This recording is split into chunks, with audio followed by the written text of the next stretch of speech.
Yay, we're ready to talk about astrology on the internet. This is exciting.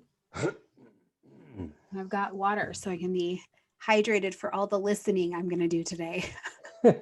It's incredible how dehydrating listening is, especially when I'm like used to being the talker. David, you're going to just be able to be center stage today. Well, we'll see. We'll just see how it flows. Sometimes a lot of dialogue works better. We'll follow the flow, right? We'll follow the flow. All right. Hello and welcome everybody to today's Eat and Greet. And hopefully you guys are doing well. Happy Mercury retrograde. This is an exciting time. I teach that you make friends with the retrograde. So hopefully you're enjoying it and going to do something really delicious with it. Me over here, I am already sending my computer back that I just bought. So way to kick it off, I think is a is a good way to go with beginning some Mercury retrograde energy.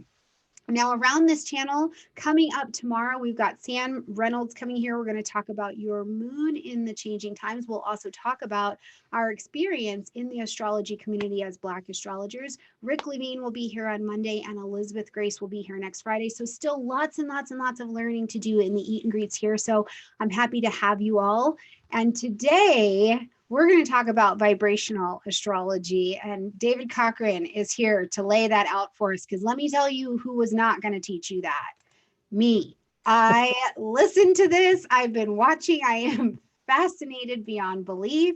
And I was that kid, David, in school, in math class, literally feeling like kill me now. And of course, I'm attracted to astrology and vibrational astrology, where there's some real math happening in here, which is just wild to me. So it's an absolutely kind of wild way to look at astrology from my perspective, but really, really neat as we get into here. So I'm so excited to have David here and to have him present this to you. So welcome, David. And you have water. You brought water I to have water. Yes, I will stay hydrated, and you do too.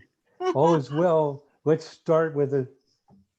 Yeah, let's have some water and get into this. And can you tell us about yourself a little bit before we jump in? I feel like I'm just like throwing you to the YouTube wolves, but maybe a little intro, huh? A little intro. Gee. Okay. Well, I've been in astrology since 1972. That means I'm very old.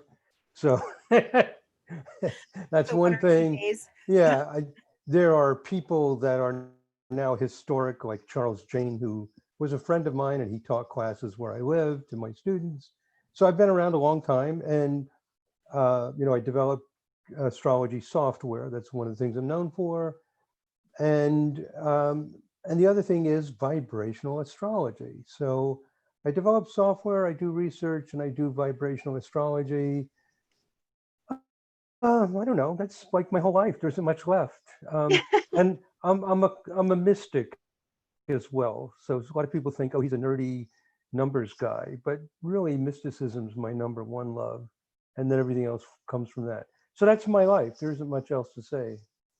Yeah, well, I feel like there's a ton to say because I use the software you have developed, and it is just to me amazing that that's a piece of astrology, right? You know, Yeah. that's you work in that dimension that to me is just so mind blowing, and I have no real capacity for, but you enable me to do what I'm doing more quickly, right? So I Right. am highly impressed, to say Right. the least. Yeah, and it takes a team of people. Software development is much more time consuming, laborious, and intensive than I think anybody could imagine who hasn't undertaken creative, innovative programming.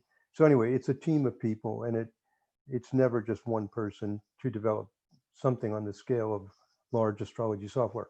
But let's talk about vibrational astrology. Yes, Uh, let's do it. And actually, you guys, today it's fun because typically we have someone throw their chart in, and today I am our specimen for examination. So you guys will get to see what maybe even some things I have no idea about. So, yes, the floor is yours, David. Okay, let's go for it. So, vibrational astrology. As Stormie alluded to, vibrational astrology involves numbers. Of course, all astrology involves numbers.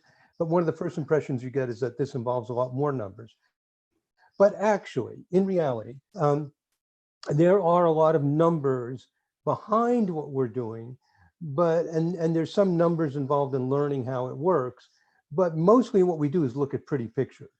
So the process of interpretation is mostly feeling the configurations and understanding what those pictures are saying. So you have to go through a lot of, data sort of stuff and facts and figures.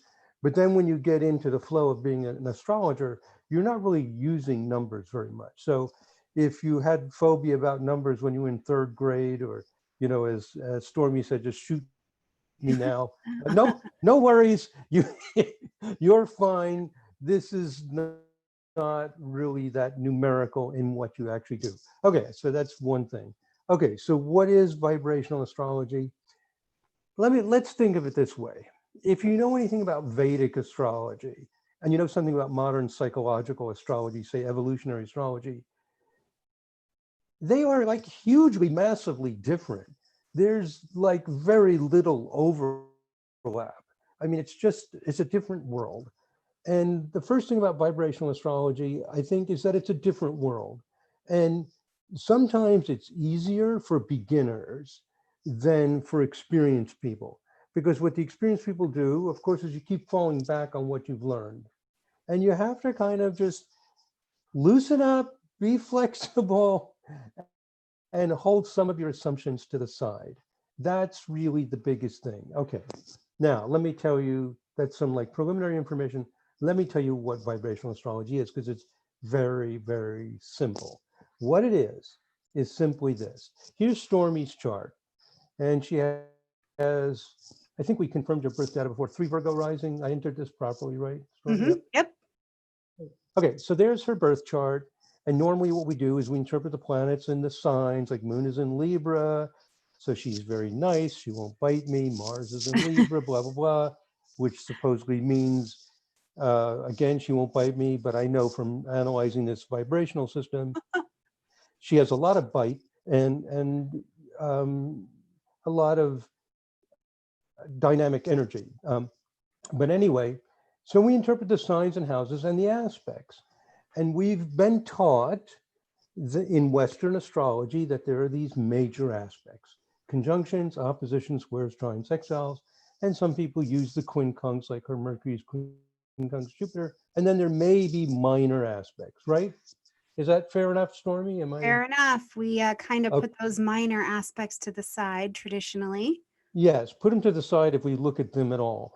And here's the basic premise of vibrational astrology. Why are we so certain that 1/3 of a circle is so important, a trine, and 1/4 of a circle? And people have different theories, and they're related to music and blah, blah, blah. But no matter how you figure it out, why are we so certain that that's true? And why is 1/3 of a circle important? Like, where does it come from? Like, why does astrology work at all?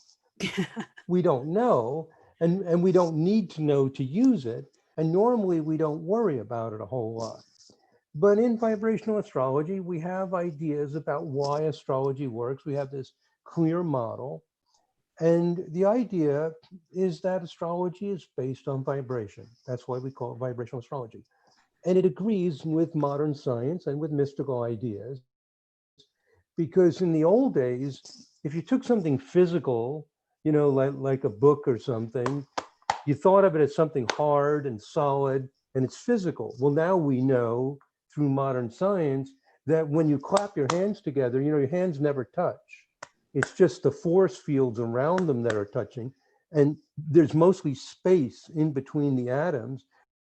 The atoms aren't even like totally tangible. They're more like probability waves. So the physical world is kind of an illusion. It's really a spiritual reality based on vibration that we sense as solid. Okay, but behind everything is mostly space, something rather elusive that vibrates. Okay, so the idea in vibrational astrology is that the minor aspects are not minor. That's the bottom line. So let's right click on Stormie's chart. I'm in this Sirius software, which is Which that program we is the developed. software I use, by the way. Yay! People ask about it all the time. Which software do I recommend? And I'm like, well, I use Sirius, so feel free. Cool, I love it. So, and if I click on quintiles, it tells me that a stormy sun is in some kind of quintile, which means fifths of a circle from her moon. Well, sun and moon are really important. And the only thing it could be is 1/5 or 2/5, and that's 2/5 of a circle. So that's considered to be minor, not that important. It's very fundamental, extremely important. Now, because the idea is that the universe is vibrating, and just like we don't say, oh, the color red is major, the color orange is minor. We don't want to look at orange, it's not important. Yellow is important, green's not important. Or we don't say la is important, but duh. No, we don't use that note. We don't like that note. We have this note. So it's like light and sound. It's like everything's equal, man. Like they're all just vibrations. Mm. Now, that's the premise. The premise may be right, it may be wrong. As vibrational astrology did not develop from theory. Where it developed was I was living um, in semi-seclusion, basically in a cabin for 7 years, out in the woods, and all I wanted to do was understand astrology, and I interviewed people. And I first started with Vedic astrology, and I tried all these different things. And just from my interviews, harmonic astrology worked, and that evolved into what we call vibrational astrology. So vibrational astrology developed from practice, from application, and then the theory came later. So I was actually very skeptical of all these ideas back in the 70s when I was interviewing thousands of people to figure out what astrology is.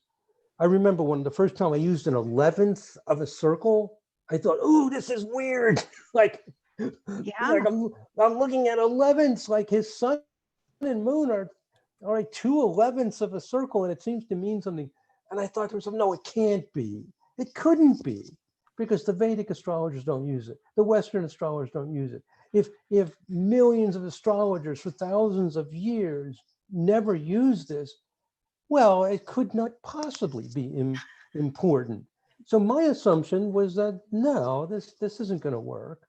But I tried everything, and whoa! As soon as I started using it, I found that I saw consistent patterns.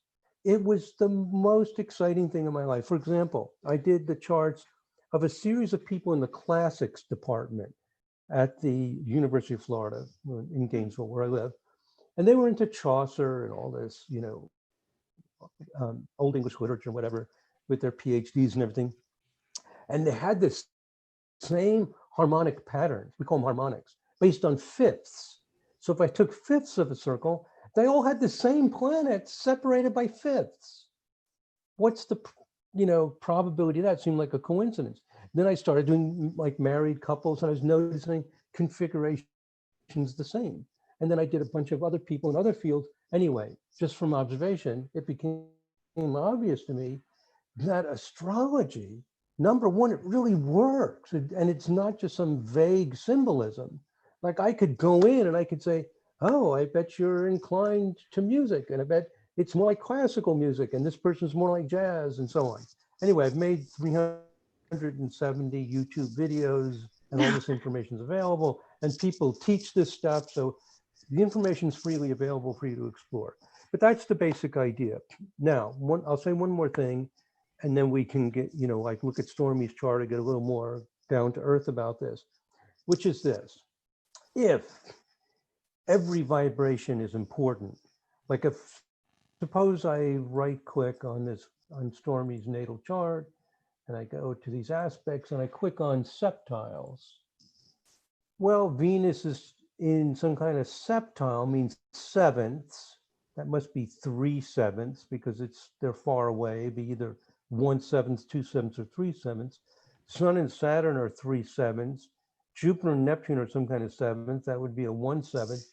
If all of these aspects are important, it seems like you're going to have information overload, right? I mean, like, whoa, everything's aspected to everything. how the heck do you make sense out of it? Yeah. And that's usually the first response. I'm not interested. Keep it simple. You're confusing me. This looks like spaghetti. Give me my squares and trines back. I'm happy. You're just like blowing my mind with too much information. Okay, so two thoughts about that. Do we get to decide how reality works? Like maybe we don't like it. Like maybe I would like it if to become a classical pianist, I could do it in a week, but I can't.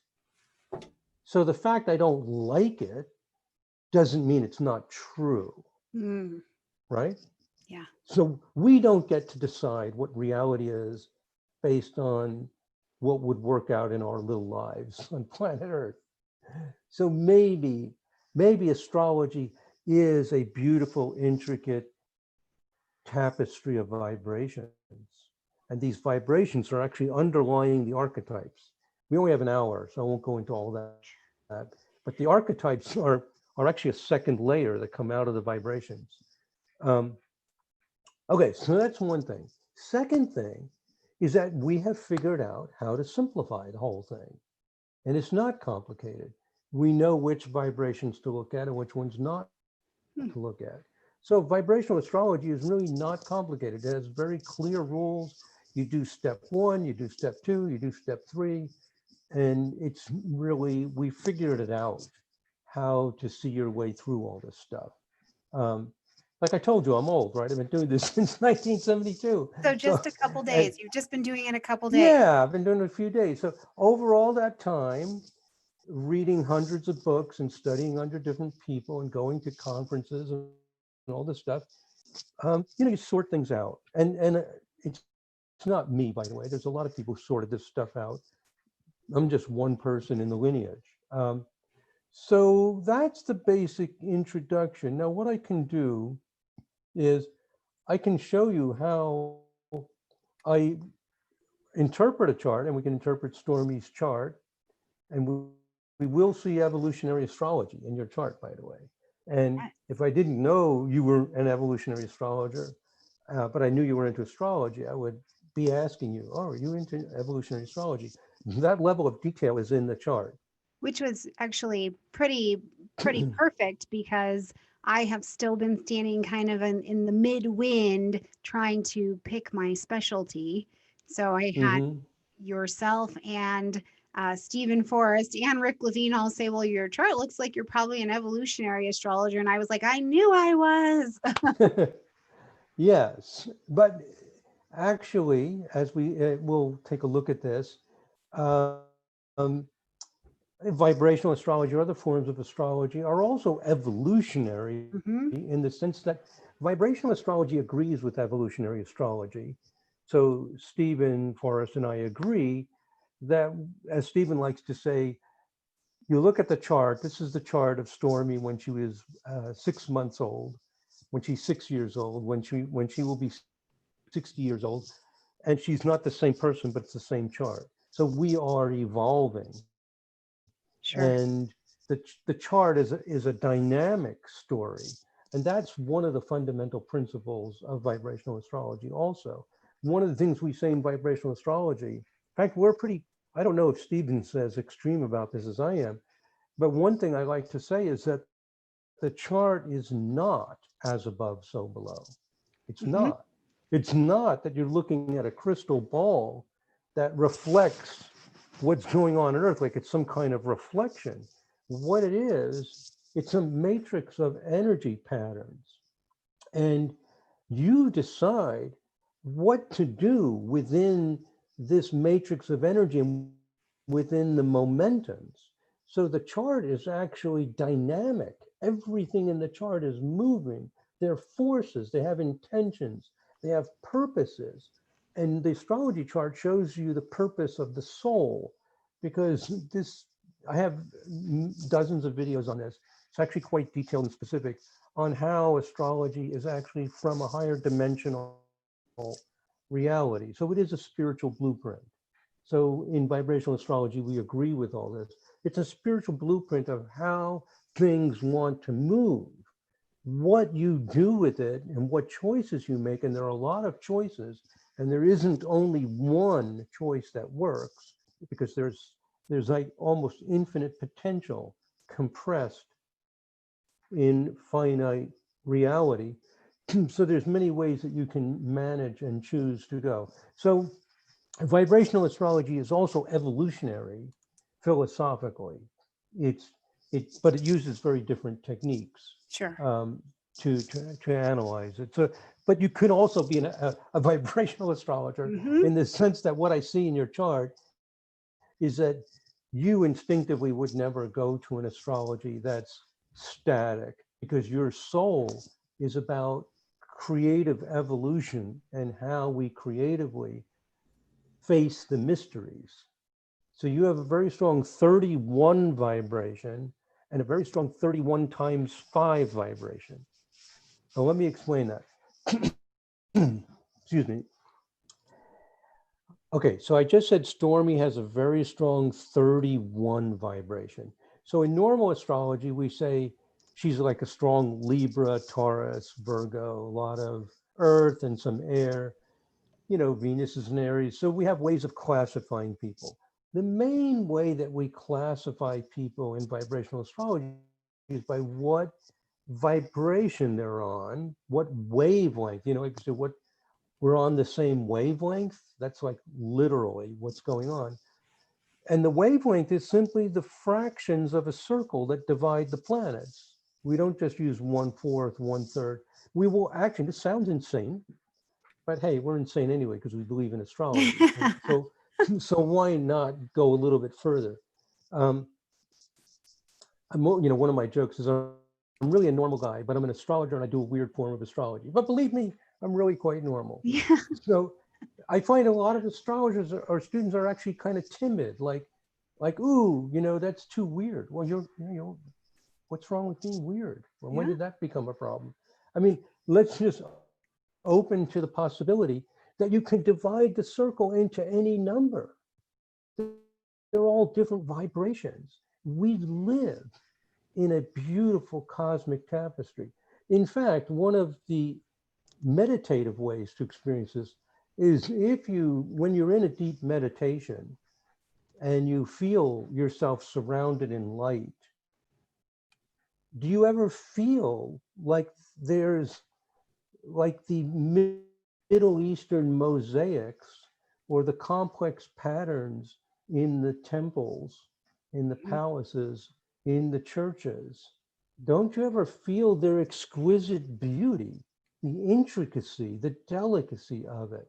So that's what's going on, is that there's this beautiful, intricate tapestry of vibrations. And if we divided the circle into 31 pieces, a lot of your planets would land right on those lines. Mm. And to see that, we do what's called a harmonic chart. What the harmonic chart does, we call it a vibrational chart because I don't like the word harmonic. Vibrational astrology is a form of harmonic astrology, but I really dislike the word harmonic. Ooh, I dislike it very much. And Nobody the say that today. and the reason I dislike it is because it doesn't describe what we're talking about. If I called Stormy a horse and I kept saying, okay, horse, it would like, she's not a horse. Why are you calling a horse? We're not talking about harmonics. The word harmonic to me is like confusing. Like, what is this? Music, like harmony, like, whoa, what the heck is that? We're talking about vibrations. Vibrations is something going back and forth. So anyway, maybe I'm a little extreme about this, but I like to call them vibrational charts because what the 31 vibration chart does is it takes any planets that are 131st or 231st or 331st, and it puts them on top of each other. It's like, imagine you had, let's take a smaller number like 7. Suppose you had 7 people at a party and you had a cake or a pizza and you divided it into 7 equal pieces, right? Okay. So I've got 7 people at a party, and I'm able, I'm like, I make these perfect 7 sized pieces. And then if I took each piece and put them on top of each other, I'd have a stack of 7 slices of pizza, right? And therefore, the beginning of each slice would begin at the same point. That's all that a vibrational chart is Hmm. it lines up everything. And you don't even have to like understand it mathematically. You just have to understand it feeling wise. So that anything that's in a 31 vibration, you don't even have to understand the math. Forget about the math, forget about the arithmetic. All you have to know is that Stormie's Uranus, Neptune, and Saturn are in a 31 vibration. If I if I divided the circle into 31 pieces, Uranus, Neptune, and Saturn would be almost exactly on top of each other. And the orb is 3 degrees, right? Uranus is 15 Pisces, Neptune 17 Pisces, Saturn 18 Pisces. They're within 3 degrees, which means we allow huge orbs, like up to 16 degrees. Oh, wow. So for conjunctions, because this is different. It's not like natal, it's not like normal astrology. So when you're within 3 degrees, it's really strong. And another thing about vibrational astrology is it's not just symbolic, we're actually looking at how much force there is. So the smaller the orb, the more force there is. Hmm. So that's vibrational astrology is like very, very simple because you never guess. Like if the Sure. orb is big, it's weak. You can't say, oh, it's weak, but no, there's no buts. Okay. I mean, you can't just make stuff up. You know, if you want to make stuff up, that's fine. That's called psychic intuition. That's cool, but it's not part of vibrational astrology. Sure. So your Saturn, Uranus, Neptune are extremely strong and they're opposite Jupiter. And there's also a grand trine of Sun, Moon, and Jupiter. So there are a lot of planets lined up in aspects, and therefore the 31 vibration is very strong. I told you, all you do is you look at pretty pictures. Like if I look at 9 vibration, there's some like thin lines here. There's 2 brown lines separated. There's 2 trine this. There's some stuff going on. But if you see T squares, grand trines, and the lines are thick, the thicker the line, the stronger the aspect, then you have strong configuration. So really, vibrational astrology is just like normal astrology. Hmm. We just have more stuff to look at. Your 11 vibration is strong. Let's just randomly pick another one. Uh, 5 vibration. It has some stuff. It has Sun, Mars, and Venus, Mars, and Uranus connected um, in 5 vibration. So there's some things going on, but the 31 is very, very strong because it has so many planets so tightly configured that it has these 4 planets very tightly aspected. Plus, Jupiter is also involved in the Grand Trine. So 31 is the vibration of mystery. It means the person is interested in mystery. And they do not like, 31 vibration does not like simple answers to mysteries. Like, so if somebody gives a religious answer and they say, oh, well, Jesus is the savior, so just give yourself to Jesus, all said and done, perfect, you're going to go to heaven, done deal. And then 31 goes, whoa, he's the savior. How does that happen? How does Whoa, that like work? how does that way comes out of heaven?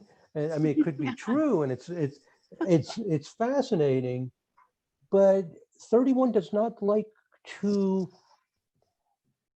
remove mystery by giving an answer, and now you don't go out and look at the stars and go, oh my God.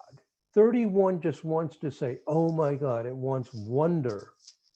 When you give a fixed answer, you've killed the magic, you've killed the question. So 31 is a sense of infinity, and that we shouldn't make believe the infinity is not there. And 31 has a kind of bravery and modesty because it likes I don't know. It likes to explore. the things that we can't make sense out of.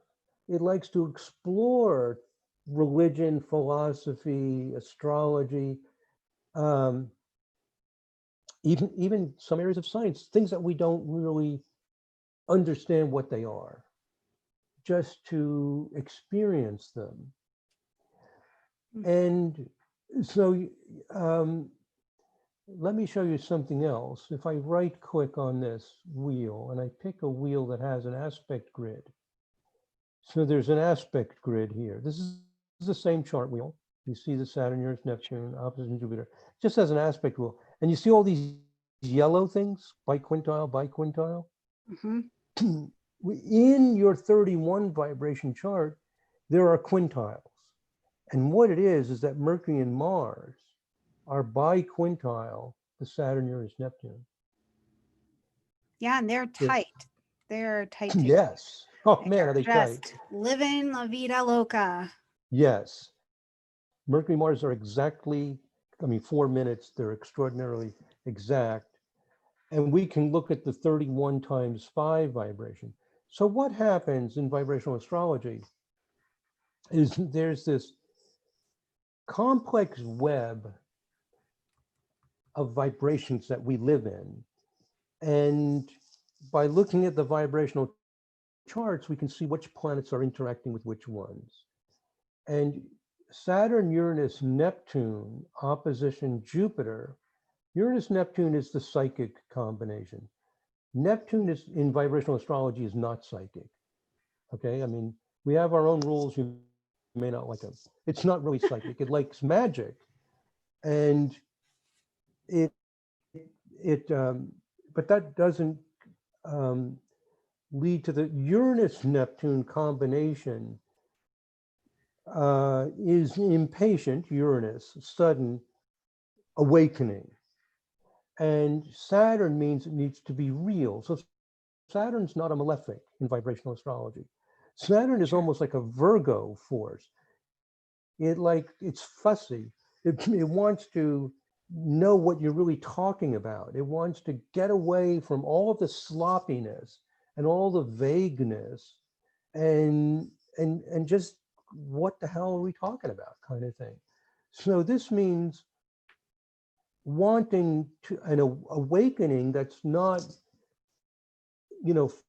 following some kind of wild, crazy conspiracy theory, like a discriminating awakening about the mysteries. And Jupiter means a love of the grandness. Jupiter means big.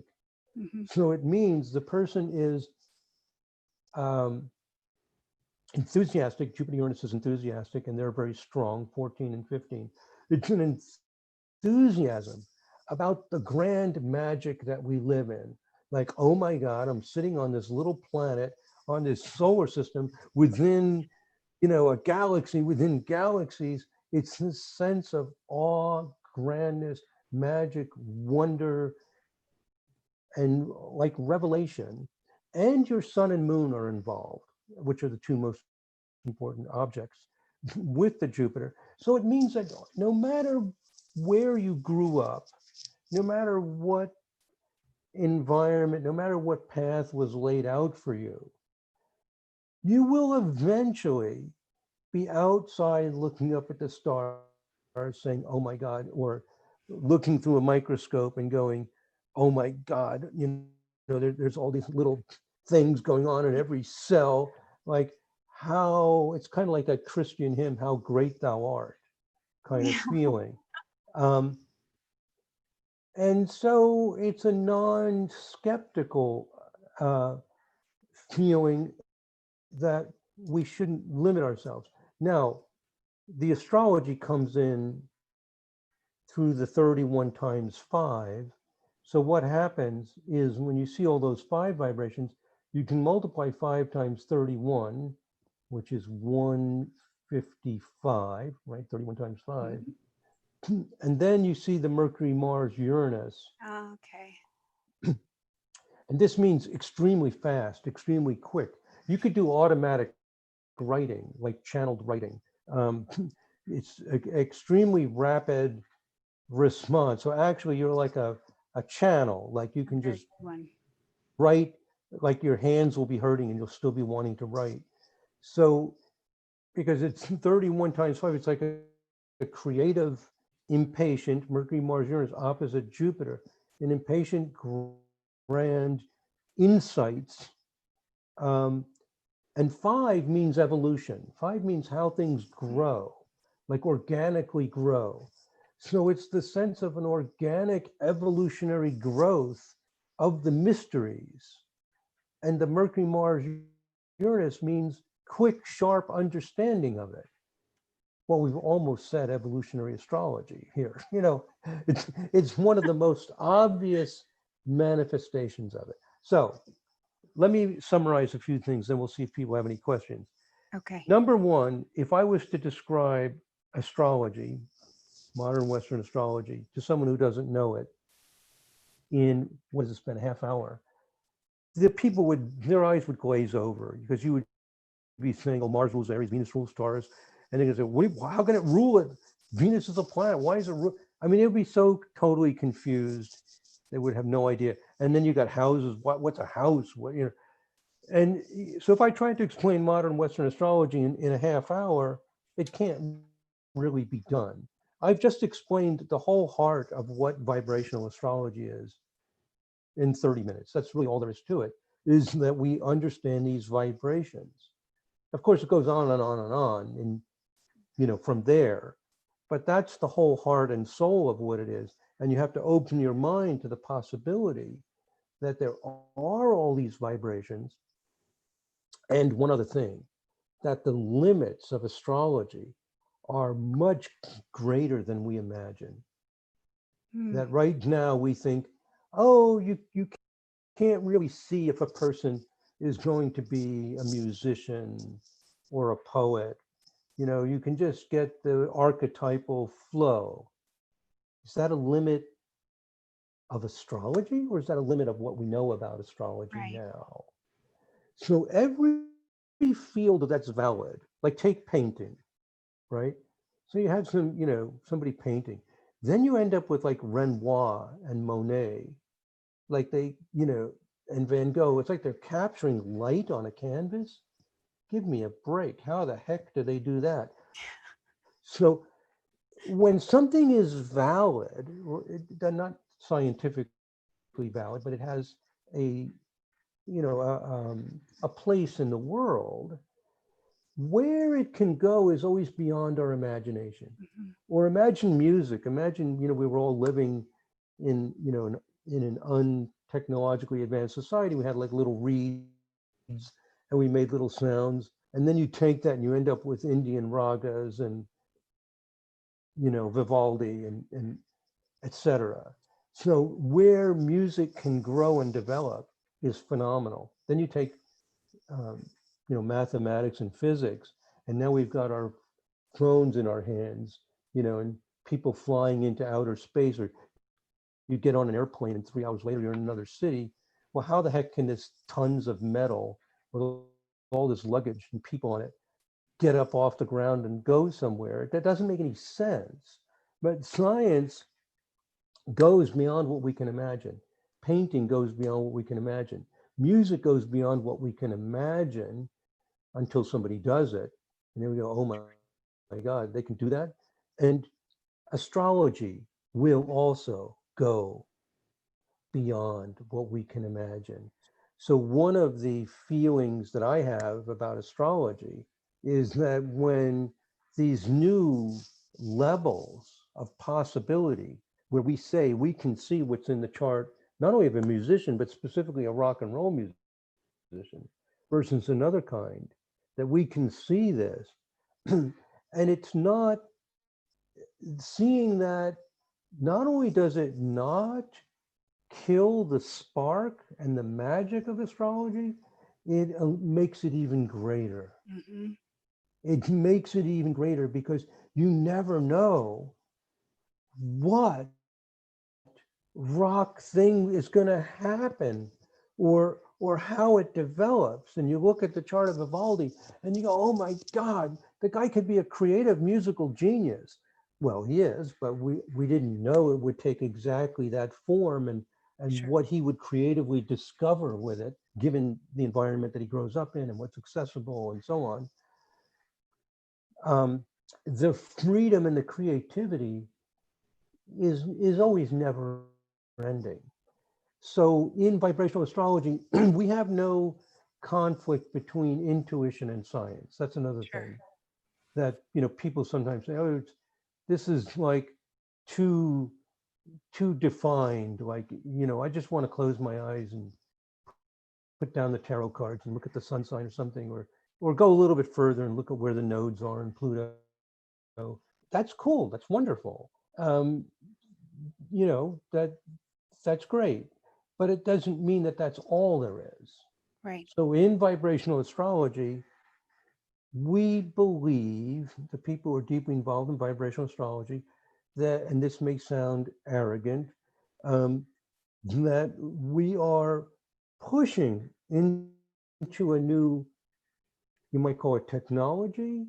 We're pushing into a new tool, is probably a better word, for humanity. And just like, 100 years ago or more, there was no electricity, there was no cars, there were no airplanes, etc. For better or worse, we have all those things now. And hundreds of years from now, I don't know how long it'll take, astrology is going to develop into something that doesn't look that much like what we're doing now.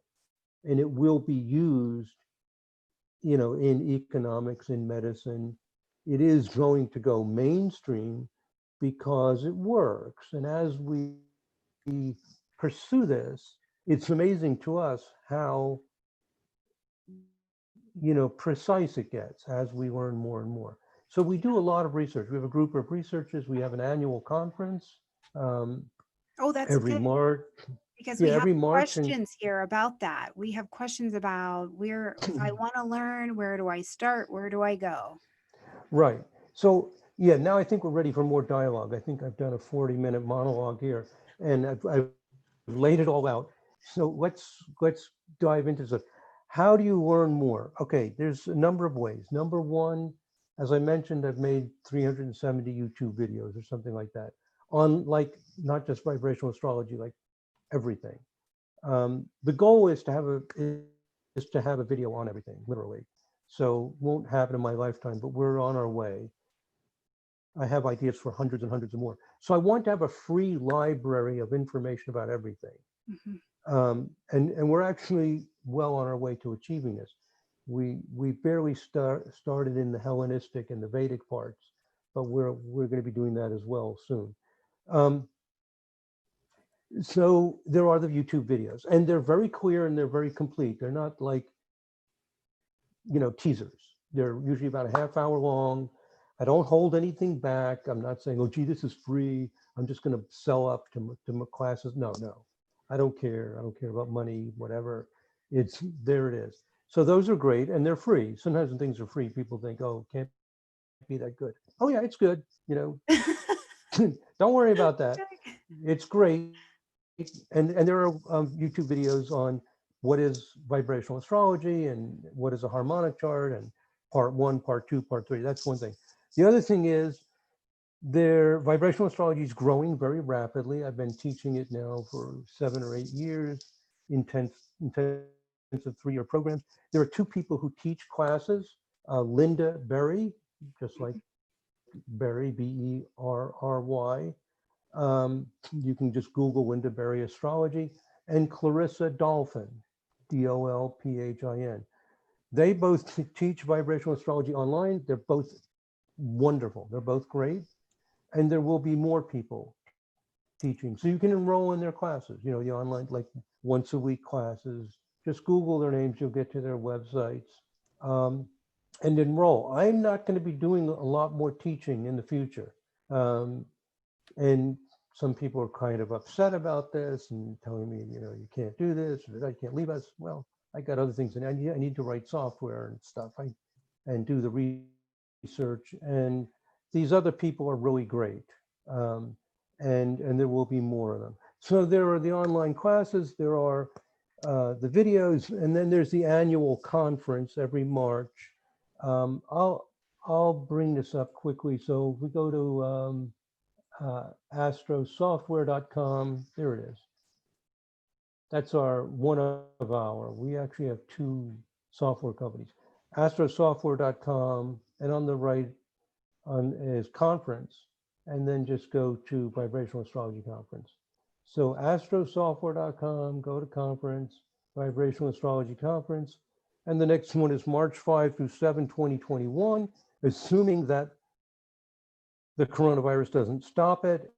And whether there's a problem or not, it will also be simultaneously online. So we are going to do simultaneously online and in person. There's a way to do that, which is not too difficult. So, and if we can't do it in person, it'll just be online. But anyway, it will be online as well as in person if we can. And here's the speakers for next year: Will Morris, Giselle Terry, Thaddeus Fenner. There's Clarissa, Oh, there's Clarissa Clarissa. Dolphin. Yeah. Oh, and Glenn Mitchell. Okay.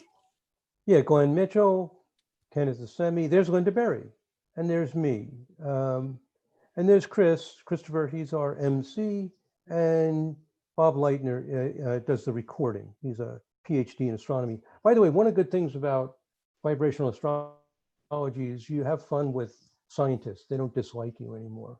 So you, Okay, so you don't everybody, have to vibrational astrology we go. you don't have to have any problems with that.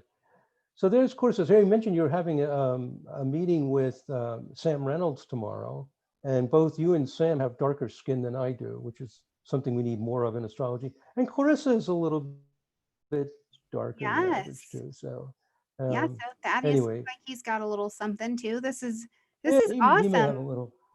Yeah. Anyway, not that that's the most important thing in the world, but But it's it's still nice. I have to. relevant It's right relevant, now. and I have to admit, I love it. I just Yeah. love diversity. I get tired of being around people that look like me all the time. It's just boring. So Yeah. anyway, but anyway, Clarissa, there's Clarissa and Linda who teach the classes.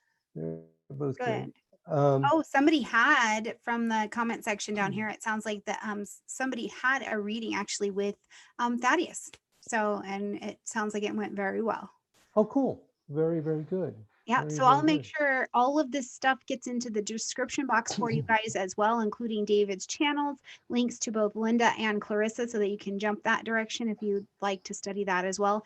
And not only to the Astro software so you can check out the conference page, but also just if you need software, there is information there for different things that you can choose. Right. Good. We've covered a lot of territory in 45 minutes or so. So we've got 15 minutes to explore a little bit. What else is cooking over Yeah, there? let's see. We do have a couple questions, so let me go back to them. So someone is asking, in vibrational astrology, do retrograde the planets matter? Yes. A retrograde planet is basically reviews things. It's kind of like a quality control. It literally goes backwards. So if we never went backwards, we just write our book and we wouldn't go back and edit it or check it out and refine it. We wouldn't debug the software. Imagine how horrible that would be. Or unedited books would be pretty bad also. So a retrograde planet goes back and reconsiders what we've done, is basically what it does. And one idea we have in vibrational astrology is there are no malefics, because astrology is actually operating at a higher dimensional level. I have very detailed videos on the physics and mysticism of this. And it precipitates down to our 4 dimensions, 3 dimensions of space and 1 dimension of time. And it all has a purpose. So we may not like its purpose. Like Saturn will take your toys away. So, if you've got your nice, pretty car, and your car is really just an ego trip because you drive around and go, well, look at me, I've got a Porsche. That's really not contributing very much from a spiritual dimension to the universe. If you drive the Porsche for some other reason, it could, but just to show off, it's kind of silly. You should have outgrown that when you're a kid at worst. So, Saturn will take away those frivolous things, and they don't seem frivolous to us because we like our fancy car.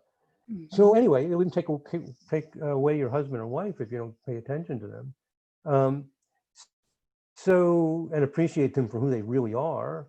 Um, and, so it seems malefic, but it serves a positive purpose.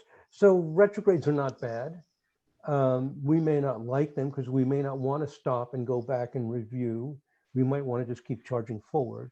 Um, but retrograde is actually a very good time for editing, debugging, double checking, reviewing. All of the problems show themselves. It's not that the problems are created by retrograde. It's that the problems are there and we don't see them. Sure.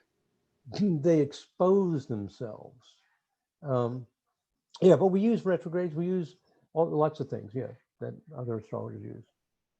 Awesome. So the next question is, in a vibrational chart, can you see things like addictions?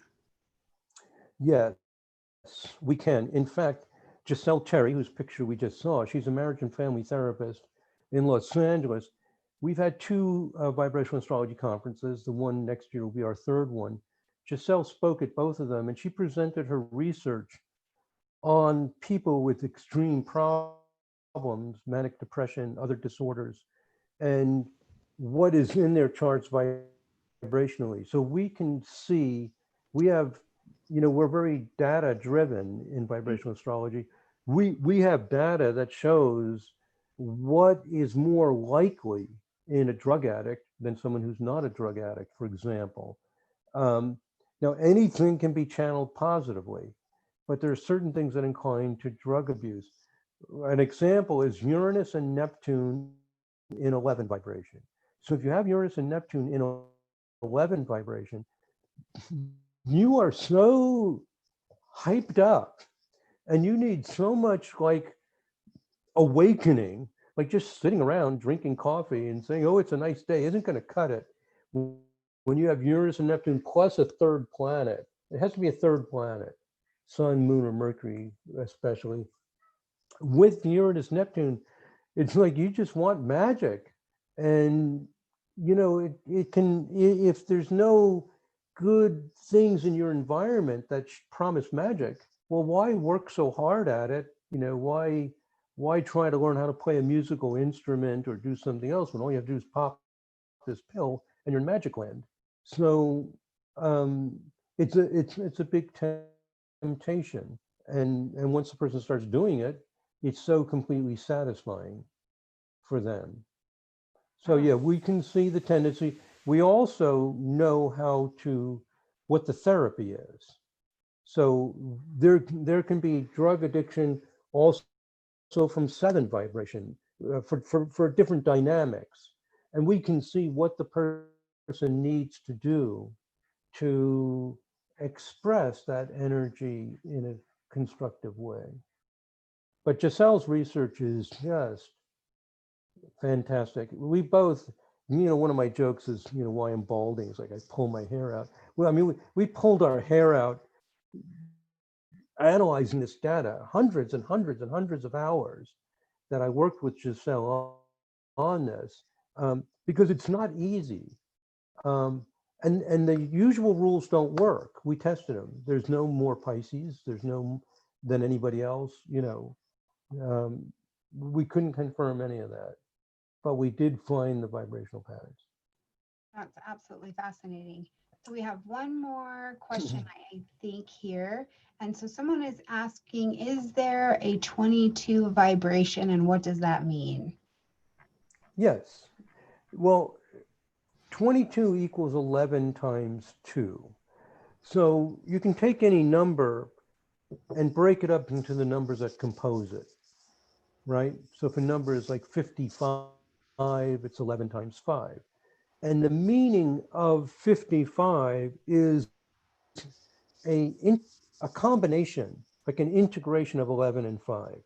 So 22 is 11 times 2. 2 means polarity, means me and you. It means you want to relate something to the outer world. 11 is just me, right? So, like with sports, 7 is often good at sports. If it's 7, they like to play golf because it's just me hitting a ball. If it's 14, they often like tennis because you're me and you, like you're like right there. Now there are always some kind of me and you if you're playing golf, you're competing against other people, but it's just much more conspicuous. Sure. It's just much more in your face. So 22, 11 is impatient. 11 wants to move. 11 is hungry. It's very prone to problems because it's not happy. It needs to move. It's very uncomfortable when things are static.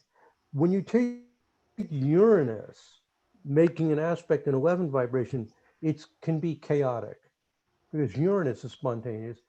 So it can be chaotic. So 11 times 2 is wanting to be progressive, dynamic, moving, and on the go with other people. It's like wanting a partnership. Mm. So, it can be like, a duet group that does different kinds of stuff and goes places other people don't go. And it's like, I sing this note and then you sing the harmony note, or I'm playing the rhythm guitar and you put the bass in. And it's like, whoa, it just got so totally awesome when your voice came in, and I can't really do it without you. I can't get that effect. Something happens through the polarity, and the 22 thrives on that. Wow. Oh my gosh. This is so much and so different. And it's interesting when David and I sat down initially to just kind of strategize where we were going to take this and what we are going to talk about. That place of putting down everything we've spent all these years being taught is really hard. Even I made the mistake of picking up on more major things and then was able to get still and get quiet and tap into the vibration of these smaller aspects and say, okay, I see where we're going. So if you're listening today and you're like, wait, what just happened? Keep listening. If you feel an interest in this, you may be strong at this because it comes from a place that is not so traditional, I think, but it's actually quite classic. Vibration is the most classic thing we've got on the planet. And now we have people who've come together and figured out how to put it in pretty astrology pictures. Yeah. Not bad at all. Let me give you an example of 55 vibration. So five Okay. is flowing and evolving and tends to be creative and playful. And 11 is restless. 11 often inclines to music because the music is always going. It's not still. It's a dynamic form. So 11 times 5, 55, are creative musicians, often songwriters, arrangers. And these patterns change very quickly. In 55 vibration, everything changes 55 times faster than the birth chart, right? Okay. So the moon is moving 55 times faster. The sun is moving 55 degrees a day instead of 1 degree a day. The patterns change very quickly. So, for example, we sometimes rectify just based on a person's uh, traits. So, there are a few different times given for Paul McCartney, and I've rectified his chart. I did the same thing for Taylor Swift. In fact, I made a YouTube video about the Taylor Swift one. Okay. But for Paul McCartney, there's a certain period of time, I think it was about 2 hours, when the 55 vibration was very strong. He had to be born during those 2 hours because he's Paul McCartney. I mean, he's making up all these songs and stuff, and like, whoa. Um, and it doesn't matter whether you like. Sometimes people get too much into their politics, like, oh, I don't like Paul. It doesn't matter whether you like it. It doesn't matter whether you like Taylor Swift or not. It doesn't. The point is they're doing something. So in vibrational astrology, we train ourselves to turn off our judgment and feel the vibration as it is, Mhm. and take your just get rid of yourself and just move into the experience. So anyway, I just thought I'd mention that because you can see very, very specific things. Um, this this has developed over many, many decades, and it's gotten very sophisticated. You know, during the 80s and 90s, I didn't tell people very much about what I was doing. Um, I just didn't feel a need for it. Just, you know, it's okay. They didn't ask. I don't need to tell them. And when I did tell people, they said, "Oh, that can't be." So they would start arguing with me. So I said, "Okay, well, fine." You know, I don't need to convince you. Um, but then it was, you know, after the year 2000, around 2010 and so on, it's actually my wife, you know, said, you know, you need to teach this. You know, you've got all this stuff that you're hiding from the world. Mm, And I was yeah. like, I'm not hiding anything. Just yes, you're hiding it. So anyway, it's built up over a long period of time, and it's kind of like a volcanic eruption. And now people like Clarissa and Linda, they're running with it. I mean, they teach me now. You know, they do charts and they do research, and so it's really exciting. This is definitely exciting. I mean, I was grateful to get to sit with you and learn a little bit more about what I was looking at and to be introduced to this. So we're definitely getting some of that in the comment section down below too. Some people had no idea about it. Some people kind of approached it and thought it was scary, but are definitely heading over to the YouTube channel to check out what you've got going on and what you're teaching. So I wouldn't be surprised if some students don't show up for all of you guys and just even on your channel as well. And man, like this is like a lot. I feel like I've had like a little cosmic moment. Yeah, Been it's a brilliant. new world, and you know, I'm available. You know, the other people are available. You know, if you're interested, just contact us. Any of us. You know, this is what we love. This is what we do. And Stormy, I love what you do. You're just so beautiful. You're so wonderful. So I'm happy to be here with you and share this. So if anybody's interested, just let us know what, you know, what we can do. Yep. If anybody wants details, they'll be in the description box down below. So you can find your way over to David's channel. And truly, he might be your next teacher. Or Linda, Clarissa, they may be your next teacher. That's the other point of doing the eat and greets, is so that people can be put right in front of you, because you never know where the next teachers are coming from. So thank you guys so much for joining us today. David, thanks again for being here. I'm going to wrap you guys up and tell you thank you for your time and your attention. Hopefully we produced something today that was absolutely worthy of it, okay? Like this video, comment, share, subscribe. If you're listening on the podcast, we will see you tomorrow, bringing Sam Reynolds in with us as well. Bye, guys. Bye. Thank you.